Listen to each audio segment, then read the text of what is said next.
I want to share my journey as a domestic violence survivor in today's society.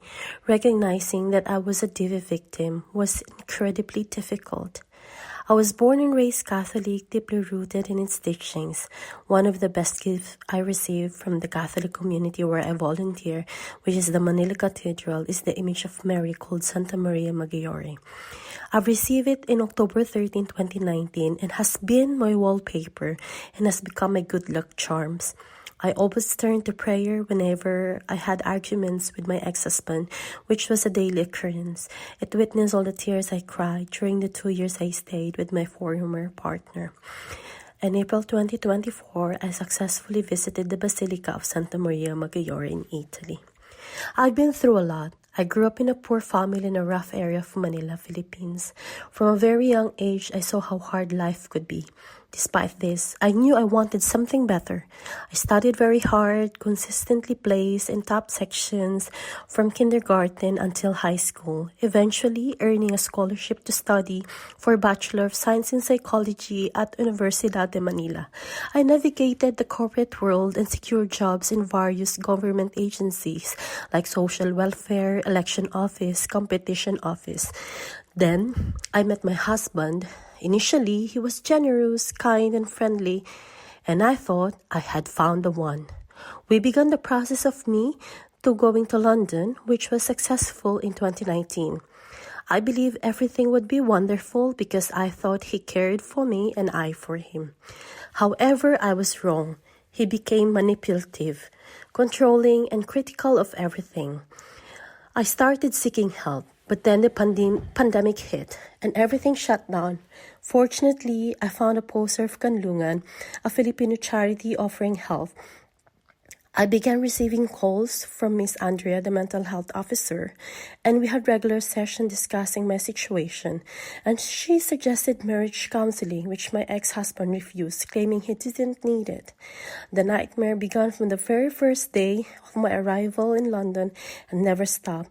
I initially thought it was normal for a new couple to go through an adjustments and that our issues were just cultural differences that would resolve over time.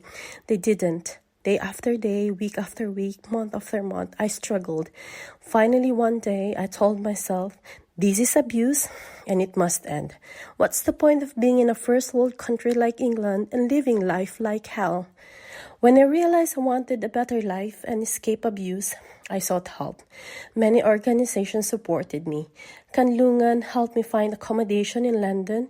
Solace provided me a pro bono solicitor, and Wandsworth Council assisted me with social housing. While rebuilding my life, I met my partner, and he lives in Leicestershire and offered me a place to stay.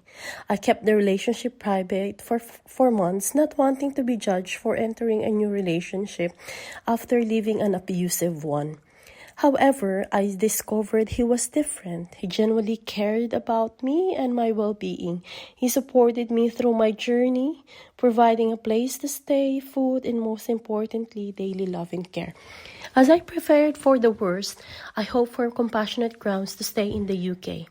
I engaged in personality development programs with Work Live Leicestershire Project, attended webinars from Workers' Educational Association, and building confidence and becoming assertive. I also participated in webinars from Kanlungan recognizing signs of domestic abuse, stress management, and employment. These experiences equipped and strengthened me with valuable knowledge. On November 9, I received the result of my visa application. Approved for indefinite leave to remain. Praise God. I could stay, study, work, and receive benefits in the UK. This marked the beginning of my advocacy to pay it forward. I started volunteering with Kanlungan and joined the GROW Group, a support group for women led by Mikey, the current mental health officer of Kanlungan. I've helped 15 women victims of domestic violence like me successfully apply for ILR. This was a life-changing experience for them and for me as their mentor. I also joined the Lead to Change program training where I learned about migrants' rights, collective care, community organizing, storytelling through various formats and interview techniques. During the training, I faced significant challenges with my mental health and well-being, particularly with my employment council. However, the sisterhood in the Lead to Change empowered me and helped me pull through, forever altering my life.